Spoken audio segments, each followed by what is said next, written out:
Good. Great. Good afternoon, everyone, and welcome to our final week of Get Lit. My name is Drew Hawkins with Edyoucore Sports and Entertainment. We are excited to wrap up Financial Literacy Month today, and we've got an amazing lineup of guests that we're going to come on and chop it up with in a variety of ways. As you all have known, April is Financial Literacy Month. Our focus has really been this whole theme on getting lit, meaning getting literate about your finances and about financial literacy. You know, needless to say, we've been going through some very challenging times with COVID-19 that's impacted everyone in a host of different ways. And it's really just resonated how important it is to have a grip on your finances, your game plan, your emergency fund, your oh shit fund, you know, depending on what's happening and what you need to utilize in terms of how things are going down. And so while this is the end of the month, needless to say, this topic and importance of being on top of your financial literacy game is going to continue to stick with us. And so this is going to be a theme that we're going to continue, and we're going to continue to have these conversations and continue to have an opportunity to bring on great speakers and great panelists as we're going to be able to experience today.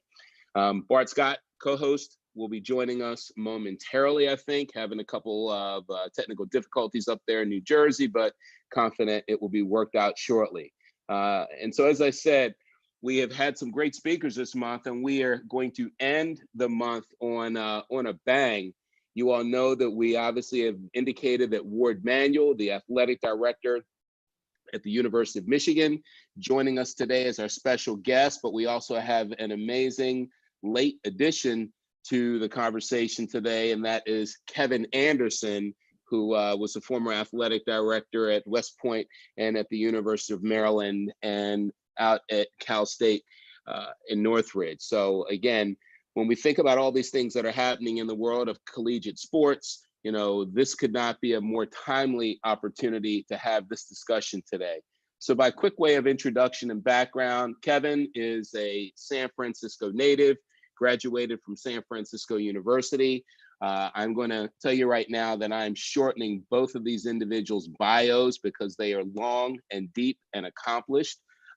He started out his career in sales and Xerox, spent time in fundraising at the United Negro College Fund, and his first athletic director role was at West Point from 2004 to 2010.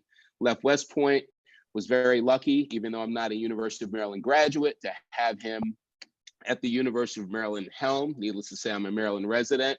And, you know, he did a lot of amazing things at Maryland, but one of those was obviously taking them from being a part of the ACC and moving them into the Big Ten.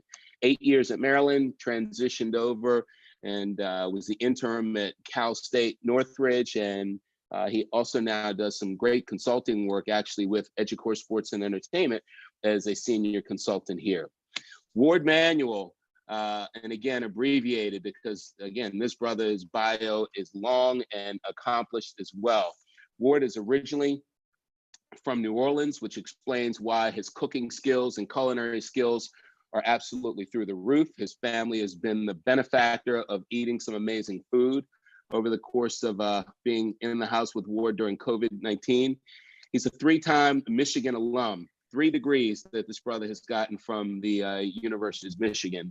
Obviously, his undergraduate degree, and has gotten his master's and his MBA from the University of Michigan. 2-sport athlete, played football as well as he was on the field and track team, played under Bo Schembechler. And coming out of his schooling at the University of Michigan, he first started out as an associate athletic director there. He then went on to become the AD at SUNY in Buffalo. Leaving there, he had an opportunity to jump right into a really big position at UConn in 2012. And under his leadership at UConn, his teams won 6 national championships within a 3-year period. First time this had ever happened. But in addition to obviously those championships, you know, one of the big things that, you know, Warde is very proud of is that, you know, they had the perfect 1,000 single year scores for progress rates for his teams. And then in 2015, he had 13 UConn teams that did the same thing. After a very successful stint at UConn, he then went back home in 2016 and was appointed to becoming the athletic director at the University of Michigan.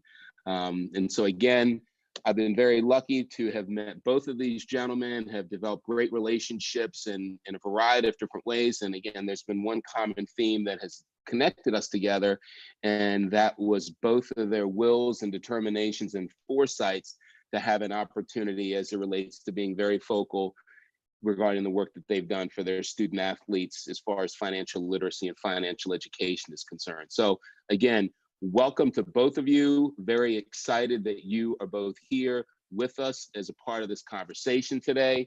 Needless to say, a lot to talk about. We're going to talk about money, going to talk about getting lit, and a couple things going on in the world of collegiate sports right now. So again, excited to have both of you here. Today's also an interesting day in that, I am very fortunate at times to be invited to go participate in sporting events when Maryland would play the University of Michigan.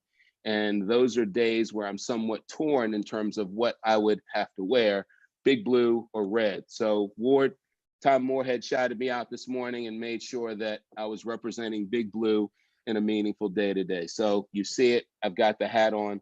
Let's jump right into our conversation. Welcome to both of you, and thank you for being here. Yeah, thanks for having us, Drew. Absolutely. Yeah, Drew, thank you. So awesome. Well, I'm going to jump right in. When I think of how I got connected with both of you, it was around the world of financial literacy and financial education, and I know you guys have both been huge proponents of this in your roles in a variety of ways. I just want to start out, why has this been so important to each of you in your respective roles, and just giving a little bit of color and background in terms of some of the things obviously that you guys have done in this particular space. Warde or Kevin, either one of you can jump on in. Kevin aged before beauty. You knew that was coming. Okay. Drew, when we first started talking about this, and I just reflected on my experience and coming out of college, going in and getting a job. I had options at the Xerox Corporation that I had no idea what they were talking about. My 401k, profit sharing, and everything else.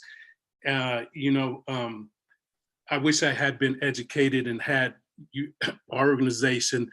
It would have given me a step ahead. So I had to learn the hard way. And, some people brought me in and explained this to me. One thing I do want to touch on immediately is that, the first thing that you talk about when you're presenting is wealth management. And a lot of people jump ahead and think, well, you're talking about wealthy people. And, wealth to each and every one of us is different. But, we can prepare and set each and every one of us up in a proper way if we understand how we manage our wealth and what our definition of our wealth is. So being with these young people that we are able to spend time with each and every day, the majority of them are going to go out there and do some great things. Doesn't have to be in professional sports, but they're all going to find ways to make money. And so now bringing that in and having them from the onset understand how to manage wealth and how to manage their money gives everybody a step ahead. We do a lot of great things at the university, but we don't get in depth, even with life skills. We talk about balancing a checkbook or doing some other things, but we don't get deeply into this. And the one thing that and I'm sure Warde's going to talk about, is that when you went up and presented to the football team, it was about establishing credit. Simple things like that, but we take for granted and that we think people are going to know. I mean, my mom's, she was 30 days. If you couldn't pay for it in 30 days, then you didn't need to have it. There was no thing, she was totally against credit and everything else. And so, that was the mentality I came up with. And they were both hardworking folks, but didn't understand stock or investment or buying property or anything like that. And so, I've been fortunate enough in my life to be in these positions where I was able to do those things. But, at an earlier age, if I was exposed to this, I think that I could have even expanded on the money that I have been able to obtain. Right. Yeah, and I think, Kevin, it makes some excellent points. For me, it started when I was playing football and being here as a student athlete, several of my teammates didn't know how to write checks. And I think, in that opened my eyes, helping them, which was, something that was, I basically wanted to do to make sure that they had the skills when they left Michigan. That's not something colleges normally think about. And so we have to think outside of the box about how to ensure the preparation to do some of the basic financial skills needed to live outside of the bubble of intercollegiate athletics when you leave. But then also some of the lifetime skills that they need, that we all need to really drive success in life and for the rest of our lives, for ourselves, upon either retirement or while we're working, or going beyond, to really sort of understand all of the things that are going to come at you around financial planning, whether you're going to be a professional athlete or you're going to be a pro in something other than sports. Those things are important to understand, how to deal with things, how to understand interest rates, how to understand savings, and what that goes to, how to build a cushion for times like this. There are a lot of people that are out of work right now. We are really struggling in our society, not only with the coronavirus, but with the economic impact of the coronavirus. And those kind of things hit you without, in short time. And when they're coming, and when you see them coming, it was really just 5 months ago now that we really even knew about this corona outbreak. And then within 4 months, people are losing jobs, and we're going on shutdowns, and not everybody has a job that can work from home. And so those kind of things are critical for us to prepare our student athletes, and to prepare as many people as we can about understanding how to manage their money and their funds. And so it is easy for me to partner with Edyoucore, to partner with people to come in and talk to our student athletes, and to a certain degree, it helps our staff. And when they listen, it helps me when I listen to Drew in the presentation and read the book, to really think about some of the things that I needed to just shore up along the way. And so those are critical things that are really, really important. And what I liked about the program and love about what Edyoucore does is that it lays it out to the basics of managing money for the rest of your life, for now and the rest of your life. And it also has a segment for those who may make it to the professional world, who may get significant dollars early in their life, to understand how to manage it and manage that money, so that they can have some consistency in their financial foundation for the rest of their life.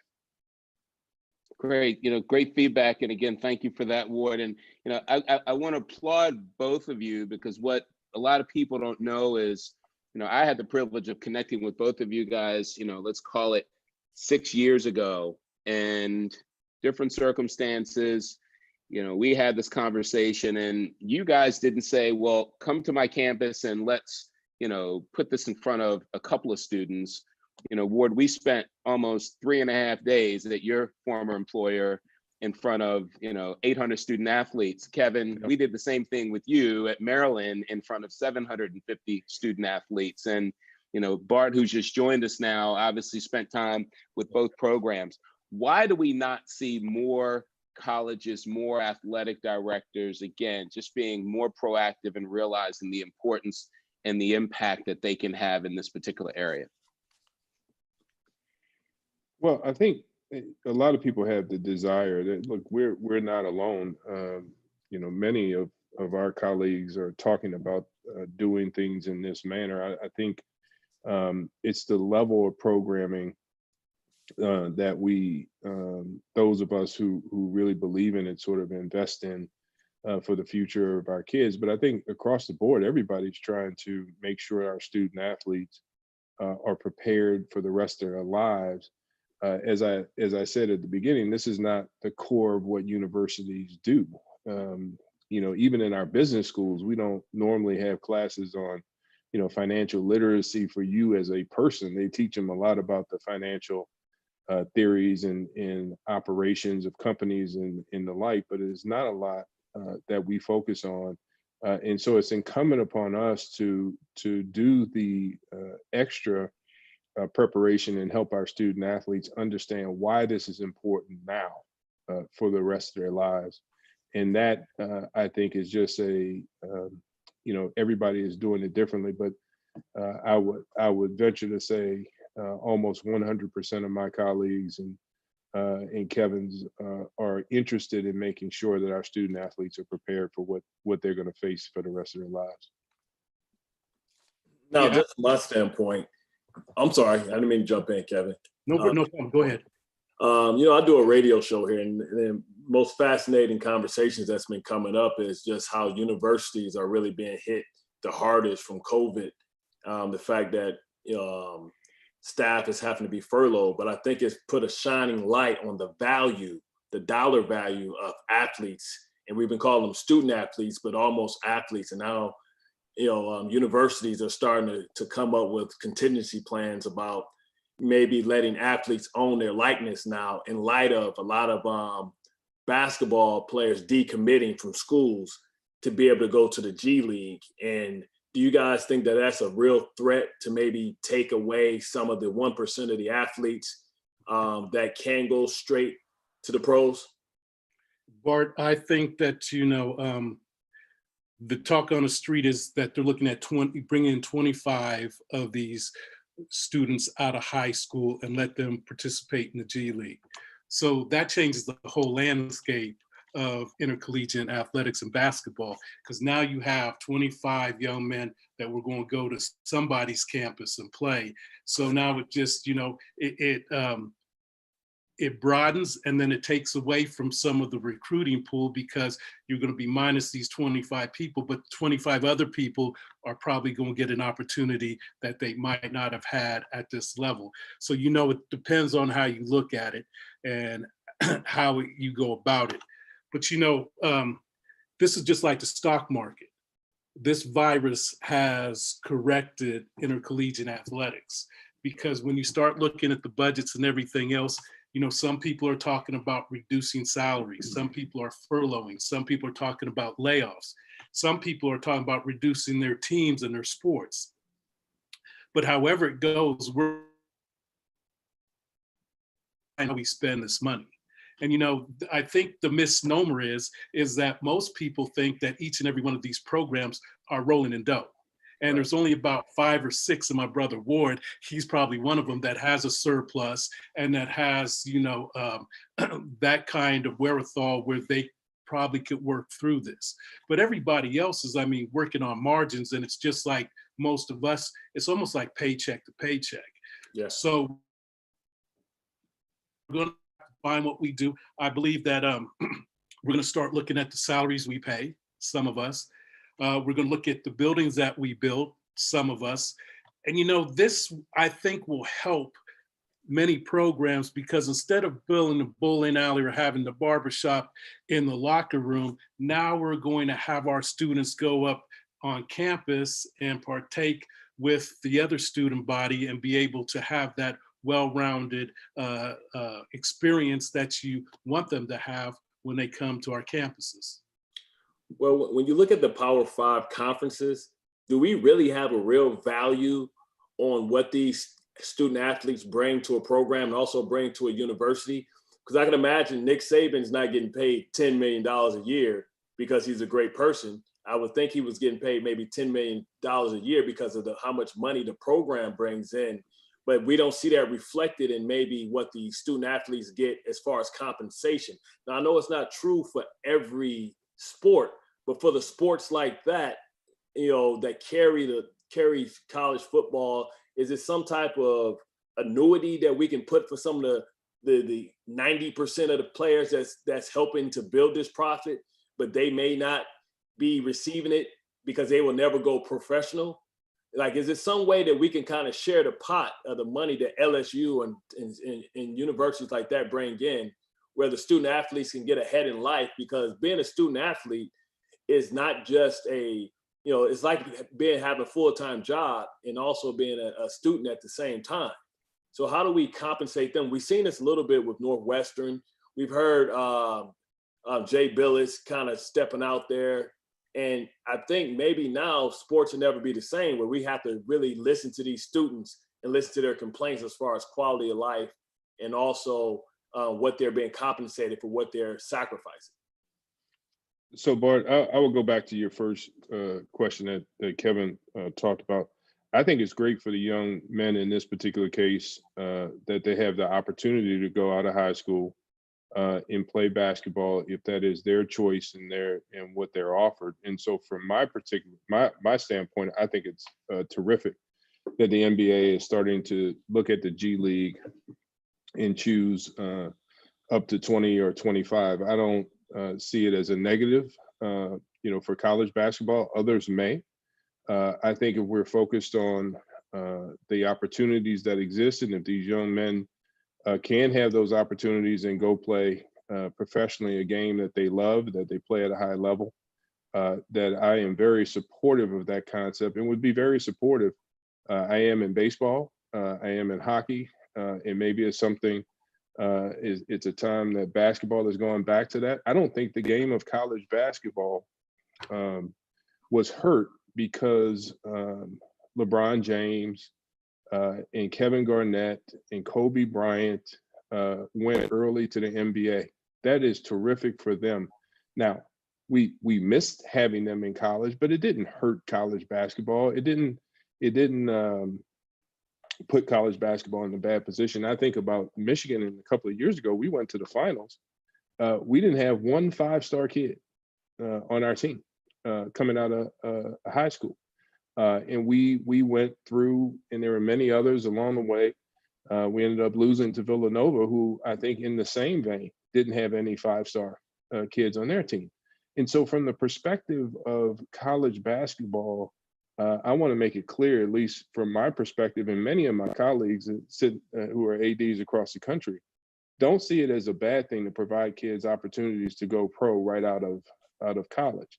Now, as we are on a show talking about the value of the dollar and the value of education, you take the University of Michigan, we have a scholarship that kids receive. It's about $65,000 for out of state. 70% of our student athletes are out of state students. And the value of that in a paycheck is about $85,000. And to give a kid coming out of high school a job that pays the equivalent of $85,000, I don't know of any. And it doesn't guarantee anything, Bart, as you know.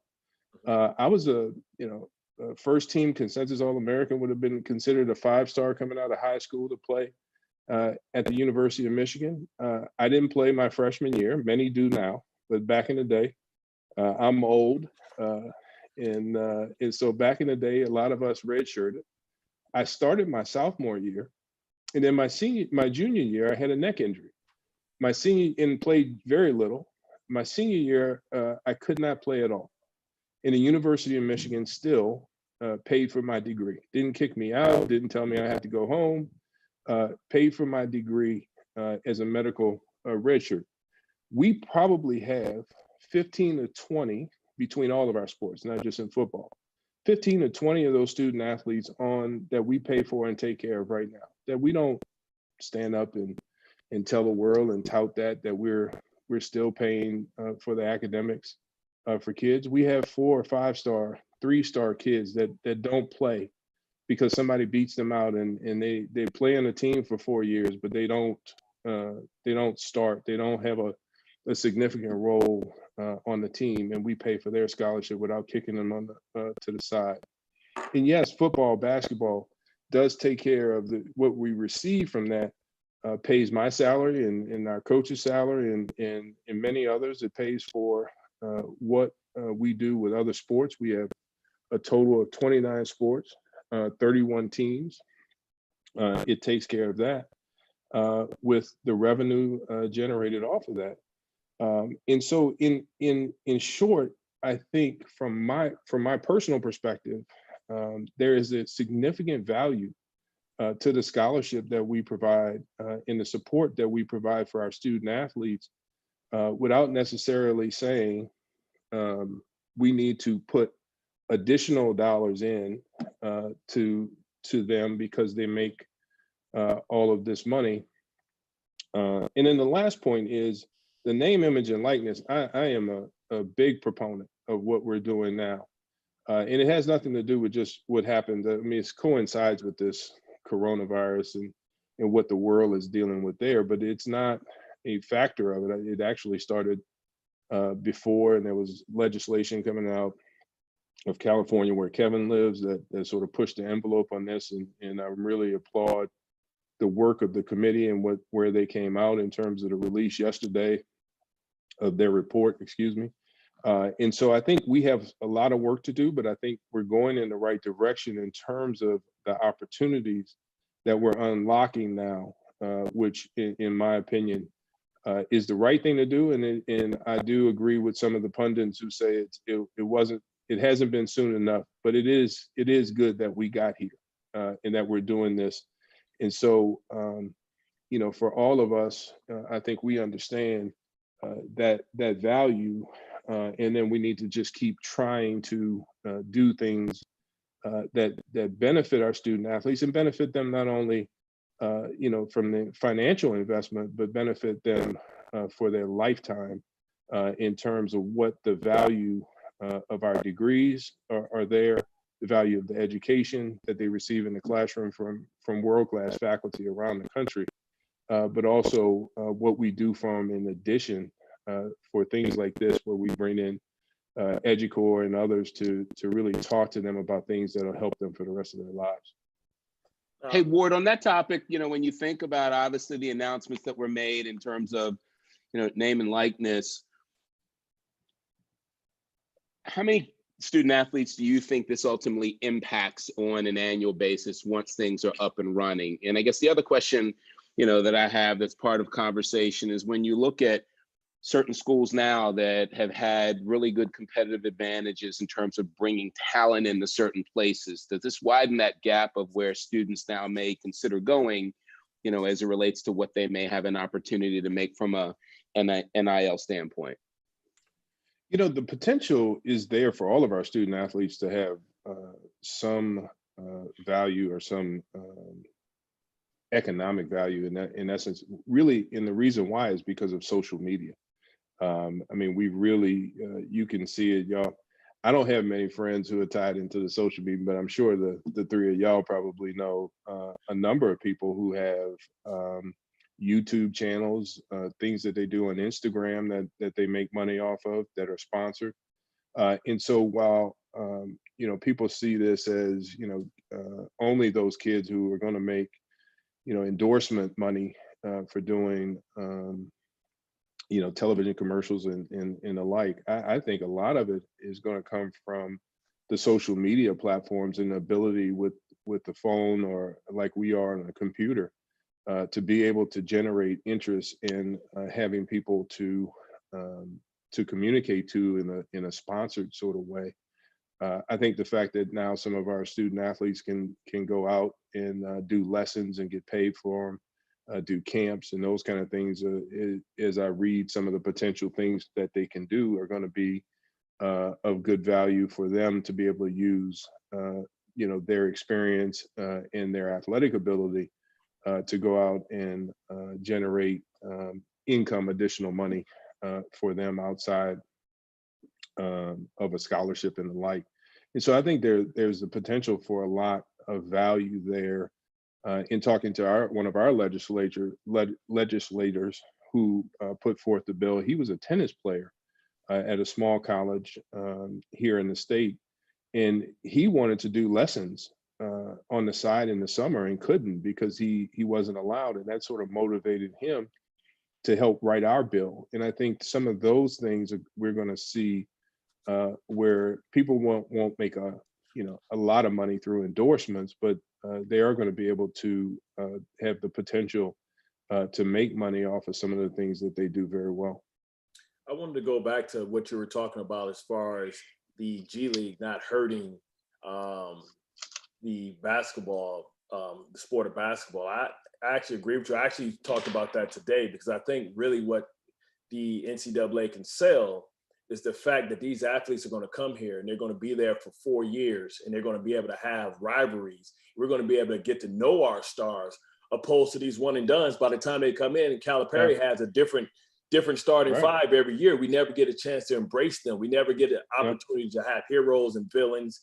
We never have an opportunity to see them come. You think about the running rebels, you think where you were, where you're at, the Fab Five, being able to have these personalities where we feel like we have a sense of ownership to them, and then fans are allowed to pick sides. But I don't know if you heard Paul Feinbaum today, on Get Up, and kind of speaking about, I'm looking, it was something that came out as well, was talking about, I guess what 40% of students have yet to make a deposit, this year coming up for the upcoming school year.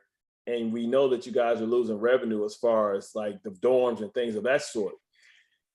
If students aren't allowed to come back, and this is for both of you guys, and they're going to be doing school online, can we really make the argument that the athletes should come back? Because if it's not safe for the student body, it then in turn shouldn't be safe for the student athlete?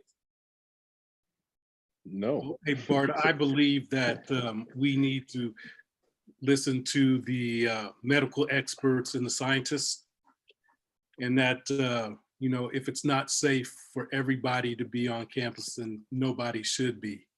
I think that, we need to protect all these students and all the instructors and everybody who participates on campus.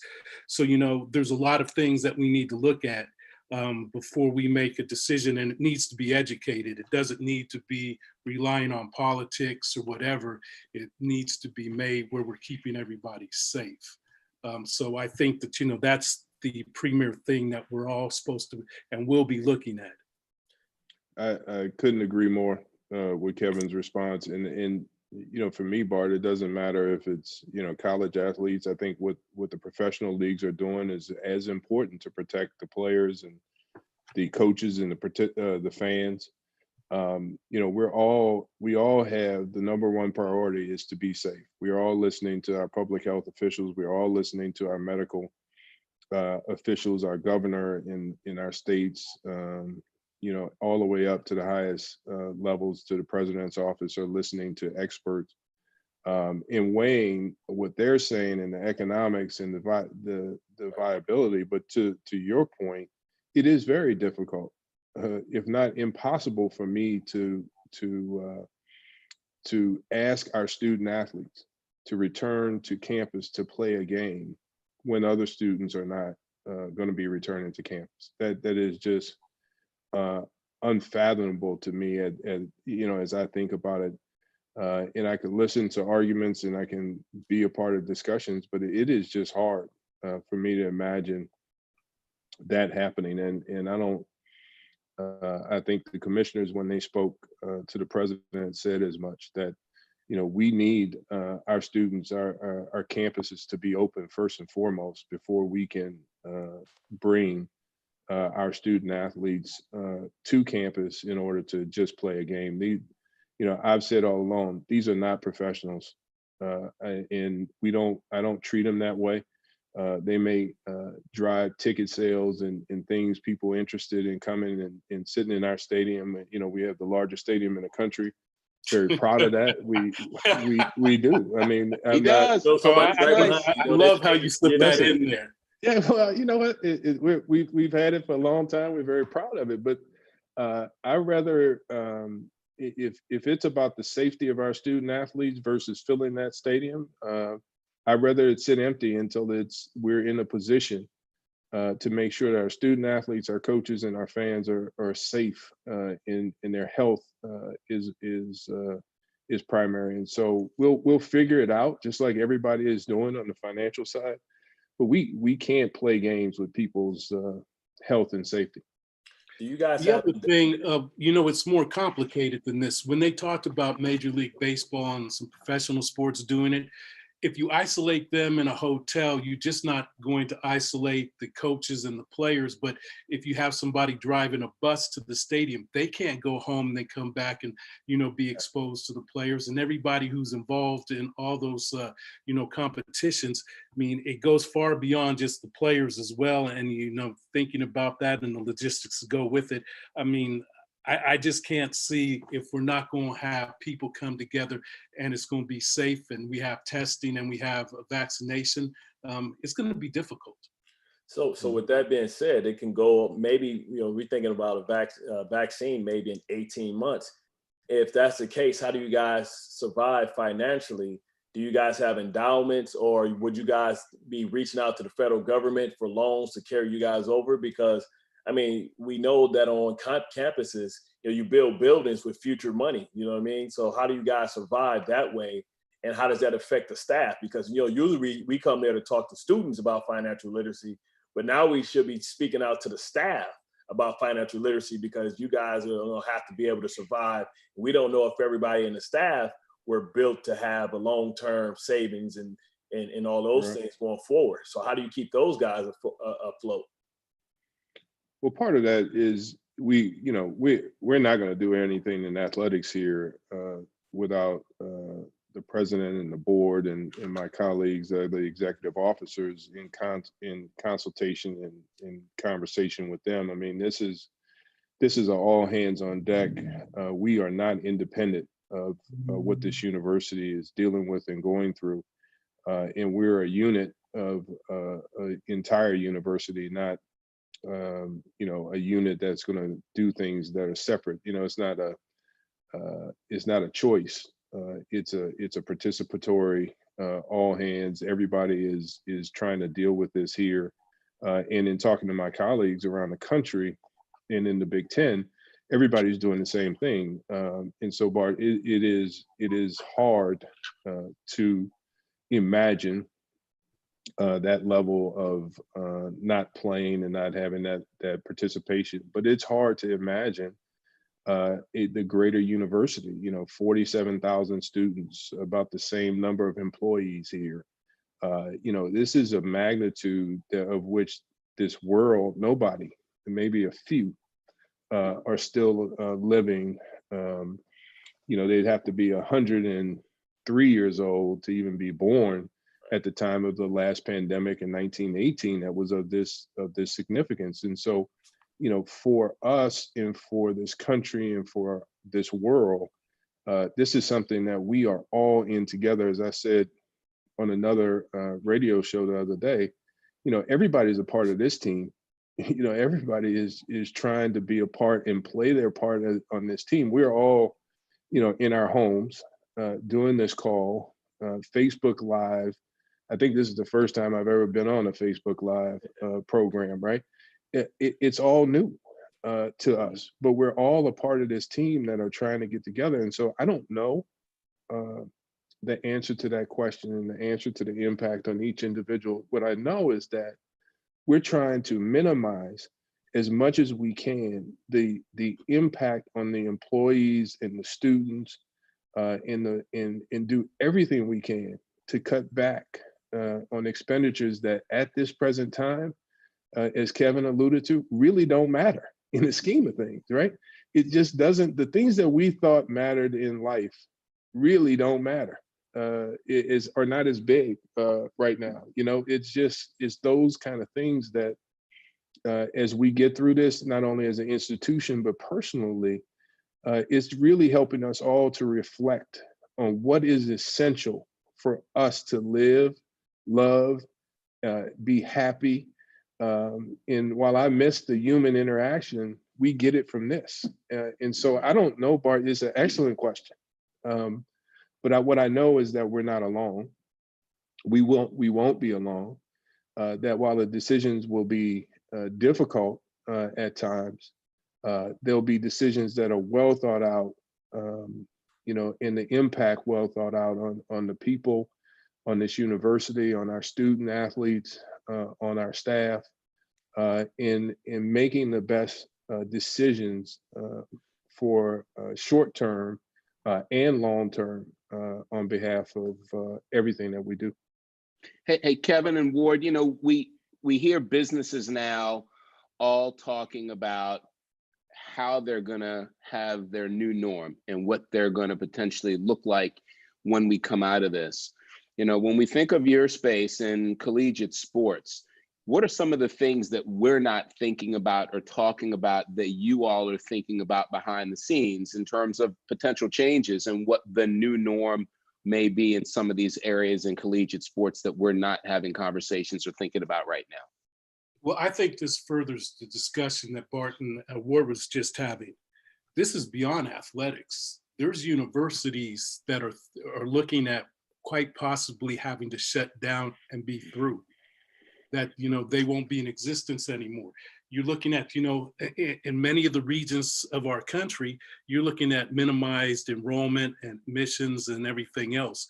So, you know, before we even start talking about how this is going to reflect and how it's going to impact athletics, the real question is, how is it going to impact higher education? And so we're moving forward. I mean, last night I looked on the news and there was a gentleman in Detroit saying that he'll never reopen his restaurant. And just think about how many small businesses will probably never open their doors again. So as Ward was saying, you know, this is much greater than, you know, what we look at athletically. And so I think it's, you know, it's very difficult to predict because of, I mean, if we look at it, we look at intercollegiate athletics, you have large corporations as, you know, the Power Five, then you look at the mid-majors, and then you're looking at other universities that have smaller programs. So, you know, all of that comes into place and that, you know, I mean, you're going to look at how things and this impacts each and every program differently. Now, it's another thing, what I saw as maybe a potential problem is for both of you guys, your sports that the seniors weren't allowed to play. So how does that work with, you know, when we do come back and get to a new normal eventually, how does that affect scholarships? Then how does that affect incoming freshmen? Because now you potentially may have too many student athletes and then not enough scholarships. And how do we reclass these guys as far as their athletic eligibility? And, you know, in turn, if kids can't play in college, that means they can't play in high school. So how can we enroll kids based on what they did their junior year opposed to their senior year? Because a lot of kids are late bloomers that have their best seasons, you know, during their senior year. We're asking a lot, not only here, but the trickle down effect is high school enrolling and also seniors exiting. Yeah, this is, you know, excellent point, Bart. I mean, I think, you know, we handled it this year with spring and with the adjustment that the NCAA allowed for the spring sports and allowed us to bring back the seniors for an additional year and allow us to exceed what they call team limits, scholarship limits. I can envision a conversation going on about if we don't have a fall or if we don't play any sports at all this year, a similar conversation that it would affect the current student athletes and the freshmen coming in. But this is also, as you guys probably know better than I, affecting the professional leagues in terms of how they're going to look at drafts this year. My understanding is that baseball may go to a very limited draft this year, as opposed to, you know, tens of rounds that they normally do. How will this affect, you know, if we don't play the NFL draft next year, the NBA draft, those kind of things, NHL. So it's all those things. You're right, Bart. It has a sort of ripple effect on the norm that we have seen. There will be some adjustments, but I think, you know, eventually as we get through this, it'll probably take 2 or 3 years for it to then settle down and settle back and to really paint a better picture of how everything will settle out. But I think to your point, to your question, people will adjust and rules will have to adjust to accommodate any really the level, depending on the level of disruption to our season and to our year. To answer Drew's question earlier, I think the one thing that's really going to happen is you're going to see a significant move to online ticketing and the like. We're talking about, people don't want to, I think it'll be a while after this that people want to even touch each other. I think fist bumps will come back eventually, but I don't know if I want to elbow bump people, right? What if, so some of those things. Yeah, exactly. And so I think how people pay at our concession stands with touchless, things on their screen, and how people get into our games, I think all of that will change. So I think what we're seeing is some of the adjustment that'll have to go into the technology side of it. And for those events or for those institutions that haven't invested in that technology, I think our fans will really demand that level of touchless technology so that they can, get into games, eat food, buy, different products and those kind of things.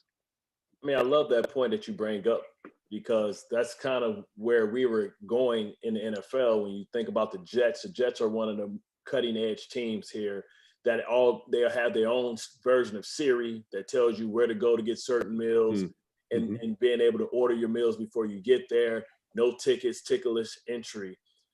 So out of this, I'm thinking, out of every pandemic, we have a kind of evolution of how we evolve and come out better. I think of the recession, we came back, the number one taxi service doesn't own any taxis in Uber. The number one hotel service in Airbnb don't own any hotels, but yet we've been able to evolve and figure out ways to kind of move it forward. So I know before in sports, we were kind of playing around with the idea of having virtual seating, where you get a virtual seat and it gives you a camera angle from where that seat would be. Plus they were selling them as well. So how do you see us coming out of this as far as technology? And have you heard anything about where the next game day experience will be taking us, even before this pandemic? Well, certainly, what you just commented on is something that has been advertised, I think, for the past year, right? With the goggles, Oculus glasses and those kind of things that people are touting and using. And that's been in the works for at least the past 4 or 5 years, where people have been talking about that. Will that become another opportunity for our fans to have the experience while not being able to get to the game or sit in the arenas? And I think it'll come over time. I haven't seen any reports of how many people have invested in that technology right now, but I know it's something that keeps evolving, and it will evolve over time. I think the idea, and I think one of the things we learned, Bart, in the interesting piece about this is I think we all realize how special it is to be together, right? I mean, I think we all realize that while it's good to be at home, there are virtues that we're learning, there are things that we're learning we could do without. The one thing we all miss is that ability to get together. And I think part of that is the sell of live sporting event and the sell of our fans to be there. Yeah, you could put the goggles on and you could get the experience like you're sitting there. But the reality is you're not, and you're not interacting with people in the same ways. And I think, and I hope, not only from a sort of financial standpoint, but really from a societal standpoint, I hope we can get back to the time where we feel, because of medically, this is under control, because we have experts who are working diligently. And I want to give a shout out to all of our medical professionals and all of our first responders for all the hard work that they're doing to keep us as healthy and as safe as we can be. But at a point, I think we will all want to come back together and have that connection, because as a society, as a world, you look around the world. I mean, this is not unique to the U.S. We may play American football, that's unique. But you go around the world and you see that people get together and they come around sporting events in a way to celebrate our society, to compete, to root for a team. But in the end, it's coming together that makes it the most special. Yeah, if and when we come back to normal, I think one of the ways we will celebrate is what Warde just said, is that it will be through sporting events. I think the two things that we could look at through society is that music and sports have brought people together where, other than that, they have remained apart. So I think it's going to be very important once we get there. The other thing I think we've all experienced now is that our life is void without having the live broadcast or the multimedia presentation.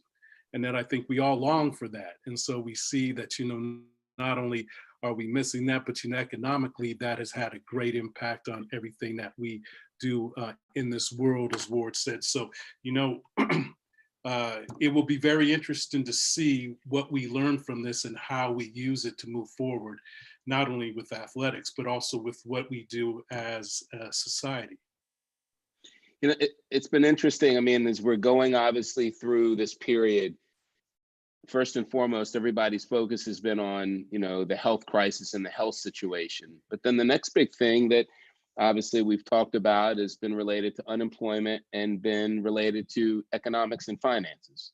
And, I know nobody has a crystal ball, but I guess interested in your perspectives, because as we think about this thing has impacted everybody. People are living from paycheck to playcheck. Guys in the NBA coming out with story recently where, number of these individuals are, making large sums of money and, living paycheck to paycheck as it relates to having these challenges. So as we think about society as a whole, you guys, ADs in the, academic space, what are some of your thoughts, kind of long-term perspective, grade school, high school, collegiate, post that we should now be thinking societal to start doing as it relates to trying to correct that, economic woe and putting people in a better spot, from that particular standpoint? Well, Adrian, it goes back to, what Edyoucore is all about and that education piece of it. Because as you said now, I mean, if you're living paycheck to paycheck, that paycheck is gone now. So now what do? I mean, unemployment, you can't even get online or you can't make that phone call to get unemployment checks. Yeah. So, I think this is a wake-up call for all of us to see how vulnerable we all are and how something could happen at the turn of a hat and leave you in a position where you might have had a little bit yesterday and now you don't have anything. I mean, if you look at this too, and I mean, if people are fortunate enough to have stocks and how that thing is, one moment the stock market's doing great and you've made a lot of money. And then 2 days later, there's a collapse and that, you lost 45% of your portfolio. So, those are the kind of things. But, when we present this to the student athletes, when we do what we do with Edyoucore, I mean, we're starting out with the basics. And so for them to understand that now, that this is reality. So before, I mean, some of it is, some of it isn't for everybody. But now I think everybody has seen the reality of this. And particularly, as Warde said earlier, some of us are fortunate enough we could work from home. But what about those people who can't? What about those people that are in the meat processing plants that now they've been ordered to go back to work, but now this is a life or death proposition. So, I mean, this has, I think, all of us thinking far greater than we ever could imagine. So there's a lot of things that, we're just going to have to embrace and say, if this was ever to happen again, how can we learn from this and do things differently? Yeah, and I think I would just add that this goes to the basic, sort of financial 101, Drew, that you guys at Edyoucore sort of teach, and that is saving for a rainy day. This is a storm. This is, I don't know what, I heard somebody said this is the equivalent of a hurricane hitting all 50 states. right? In terms of the financial and economic impact, you know, things shutting down, you know, people going to the store, stocking up, things, you know, all the stuff, you know, having grown up in New Orleans, I could relate to that. And so it is one of those things that I think it just speaks to the basic need to teach people that, you know, whether it's the entirety of the world that this is hitting, or whether that this hits you as one person, may lose a job or maybe a part of a company that folds for various reasons. You have to make sure that you save and you put away so that you can try to get through in a better position if you have some money set aside in savings and you've been protecting or saving to do these kind of things so that you can live in this when there's a disruption, for lack of a better word, in your life like this, because it is significant. And it does, you know, one of the things we haven't talked about is the impact on people's mental health and you know what they're going through and how they're dealing with this. It's really important in finances and trying to deal with that and understand how you're gonna, you know, put food on the table and keep a roof above your head is not is emotionally and mentally draining, obviously, you know, to have to deal with or to think about dealing with. And those kind of things, I think, is where some of the basic things that you're teaching can really be helpful if people find themselves in this situation again. And so I appreciate all the stuff that you do for our student athletes. It's a great to be a partner with Edyoucore. It's great to be able to talk to people. I love the Get Lit, you know, sort of moniker in the month of April, where we're trying to talk to people about their financial health.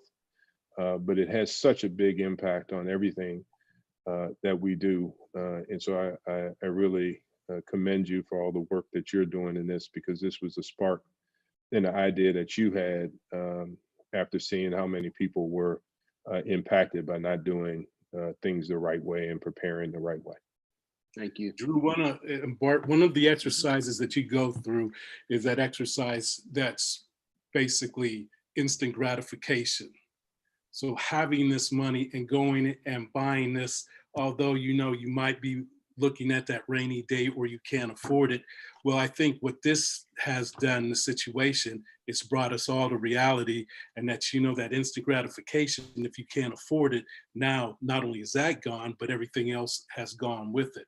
So, you know, again, it's a reality check to where we are living now, and that, you know, if we don't plan for things like this, that now we know, and everybody who's experienced this, that this could happen. And so it's not something that, you know, that's happening to you, but not to me. Everybody's affected by this. And so I think it's a wake-up call, and it's a different world that we lived in, because now we know, you know, we know people that this is affecting, and it's not just the person down the street that I don't know, and it's not going to happen to me. Mm-hmm.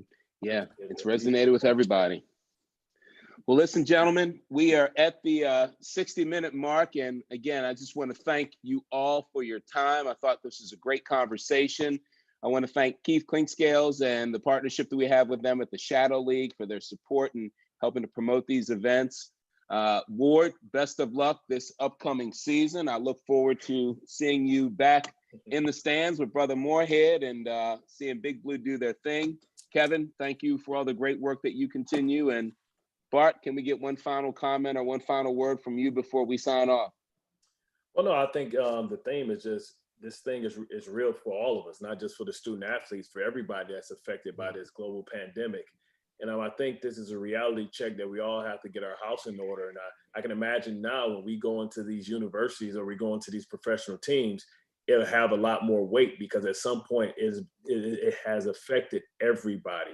So we always talk about changing the narrative, and, you know, knowledge is power, but also really having a real life event to be able to leverage. You know, when we speak to these kids, it's become real. And I hope that we can come out on a positive, you know, end of this, now that we've had opportunity to go through this. And we'll get through this like we always do. We're resilient. But now this isn't the Spanish flu. This is something that's happened in our lifetime. And hopefully this will be something where we don't have to have this conversation and repeat it again. I love going out to the universities, but I hope at some point it won't be a need for Edyoucore, because, you know, we'll be able to address it at a, you know, at a university level. Great. Absolutely. Thank you.